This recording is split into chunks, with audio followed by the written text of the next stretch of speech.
Welcome, welcome, welcome to this. I don't know, what is this? Conversation, insights, deeper dive into some amazing things that are taking place right now.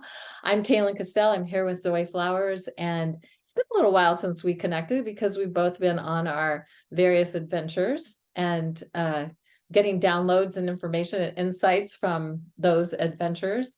So Zoe, tell us a little bit about what's been going on for you.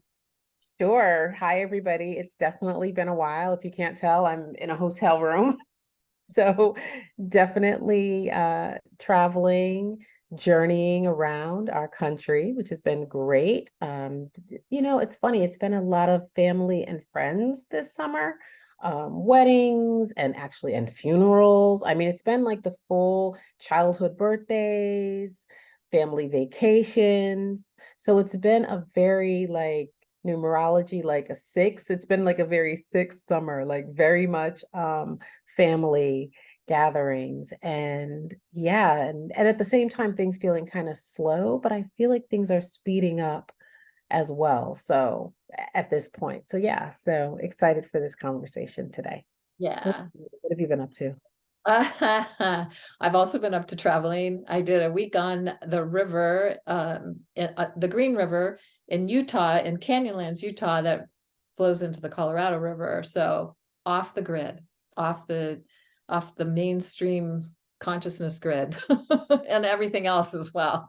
So that was really fun, and also got to go to a wedding vow renewal ceremony in Flagstaff up to the Grand Canyon. Now we're getting ready to go to visit our grandson in New Mexico. So it's just been one after another. Yeah, Really yeah. fun though, and a lot of family, like you're saying, a lot of family. I got to go to San Diego to SeaWorld. I hadn't been since I had been a teenager, which was kind of amazing. And see my son, my middle son, he has a twin sister who lives in San Diego. He was doing a pirate show there from the middle of July, or no, from the middle of June to the middle of August. It was just a seasonal show. So, and that was really fun. So I'm here. I already told Kay I'm here in Yuba City, and I'll be leaving here on Thursday, going down to LA until next week, and then I will be back on the East Coast, and then coming back to LA to do a retreat for an organization. So Yeah, so I'm guessing probably summer's definitely a time people tend to travel. I don't always travel that much, this much in the summertime, but it's been, for some reason it's been the summer to do that. So anyway, so we're very excited to be back together to share with you some things that are coming through for us. And the thing that there's so many things that have been going on. I mean, literally, we're recording this the day before the biggest and brightest full moon of the year. I did a little short video on that. It's like 15 minutes. I'll put it in the show notes so that you can go and see that if you haven't seen it. Really spectacular what's going on, where it is, what stars it's with, how it's this dream weaving magic kind of thing going on. But, and also then not too long after that, Venus will go direct on September 3rd or 4th, depending on your time zone, and begin her journey to the underworld. And this is based on how the Sumerians saw the story. It's like Anana. She puts her ear from the great above to the great below, and she hears the call, and she realizes she needs to go on this initiatory journey. And she has to go through 7 or 8 gates into the underworld. She dies, she's reborn, she comes back out through 7 or 8 gates. And this is literally a description of what's happening with Venus in the sky. Venus, when she goes direct, she starts meeting with the moon, and the first Venus moon conjunction, which represents the first gate, is on September 11th. And this is where she is when she reaches this gate, the gatekeeper says to her, you have to give up your crown to pass through this gate. So, and what that tells us is what she's doing is she's releasing distortions connected to her crown chakra. She's letting go of anything that has prevented her from having a powerful connection to her own divine authority, to her own divine inner knowing, to her own essence. And if we look at what's happened in the patriarchal culture, or you can call it the dominator culture, over the last 5,000 years, women have been really discouraged from knowing their own knowing.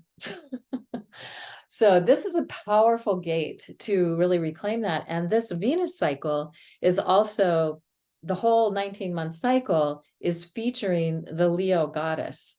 She is the sovereign queen. She is the one who, her journey is about letting go of anything in the way of greater self-love.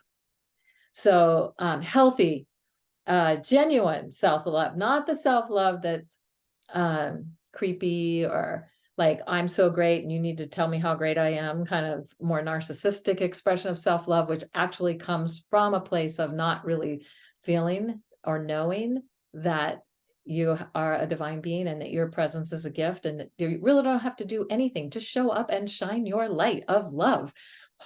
So good. And so this cycle is really going to help us to do that in a good way if we're following the cycle and we're allowing ourselves to let go of the things that we maybe have been thinking about. And becoming more aware of like, okay, it might help if I just let that go, let that criticism, that judgment, that doubt, that self-criticism, self-judgment, self-doubt, but also the criticism, judgment, and doubt we might have around others, because it's really a reflection of how we have that within ourselves. So that's what's going on with this happening, coming up quick. And that energy will be with us for the entire month until the next gate that's going to happen on October 10th. So we'll be in this energy. We're coming into this energy. We'll be in this energy then until October, early October, well, 10 days into October. So this is something we can work with that whole entire time. So with that, I'm going to just let Zoe kind of tune in and help us to see what else is happening in relationship to what her insights are and what she's getting. Great. So I just have a question here. So so from September 11th, that's the first gate. And then October 10th is the second gate. Yes. Yeah, and she's going down through the chakras. So the first thing she gives up is her crown, and then it's her connected to her brow or her third eye. And there are vestments in the story. There are vestments that she gives up at each gate that represent each of the chakras. So the gatekeeper basically says, when she gets to the first gate, to pass through this gate, you have to give me your crown. And the way that I interpret that, the way that I understand that, is what she's doing is giving him all the distortions that are related to her crown chakra. Any places where she has judgment, any places where she's got a false belief, that something maybe that's been programmed in through the culture, whatever that might be, is what is being let go of at that gate. So that when she comes back, and she'll come back through the chakras, she rises back up from the root to the crown.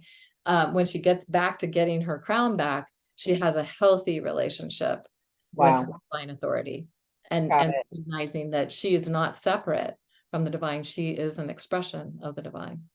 Got it. Okay.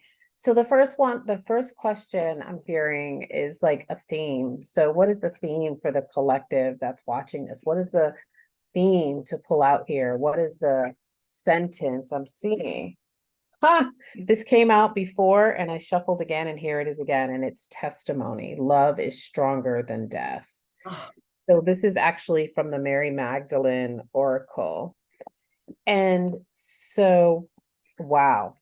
And then the other card we have here in reverse is Witness, and it says, I am fully seen. In reverse, though, so we will come back to that. This love is stronger than death. And so in relation to this story, again, with that crown, right? You have to relinquish your crown. And so for me, for this, it's like, what is your fear of death, really? What are you afraid to let die so that you can be fully seen? Because this Witness being in reverse, before this time, before clicking on to this video, before seeing or hearing this message, there are those of us, there are some of us, there are most of us that are actually afraid to be witnessed. We are afraid to be seen. We are afraid to be loved. We are afraid of our own divine reflection. See me, hear me, feel me. Some of you all may know that song, right? But it's like we're calling and we're withdrawing at the same time. We're calling for love, but we're repelling at the same time. And so the charge is to allow yourself to be fully seen, allow yourself to be witnessed, and allow yourself to witness, because in the same way that we are afraid to be seen, we're also afraid to see. We're also afraid to see the divinity of others. And so, yes, we must relinquish our crown. We must put it down, and we must know that whatever dies, our love is stronger than that. Whatever criticisms, as you said, whatever fears, the things, and it's almost like get grounded. It's like taking your shoes off and feeling the dirt, feeling the ground underneath you, and just know that nothing that you let down during this time will leave a vacuum. It's like whatever you leave down will be filled up with love. Some of us are afraid to release because we're afraid of that void, quote unquote, that is currently being filled with sadness and criticism and critique. So take that out, let the love come in. Interesting. This is interesting. As you're saying that, I'm thinking of the John Lennon song, "All You Need Is Love." Love is and so when it's healthy expressions of love, when there's no like icky energy, like, oh, well, if I love you, then you need to love me back, or it's just a place of pure love. It's so perfect. And that's really what the Leo mysteries are all about. It's like, how do we just shine with our pure love?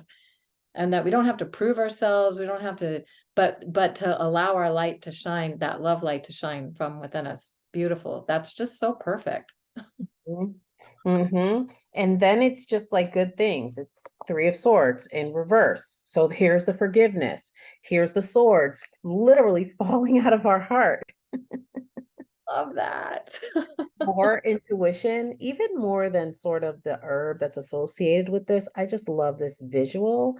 I love this overflowing cup, especially with the watery Pisces full moon tomorrow. I know we're not talking about that, but we are also, right? We have the sun and the moon right here.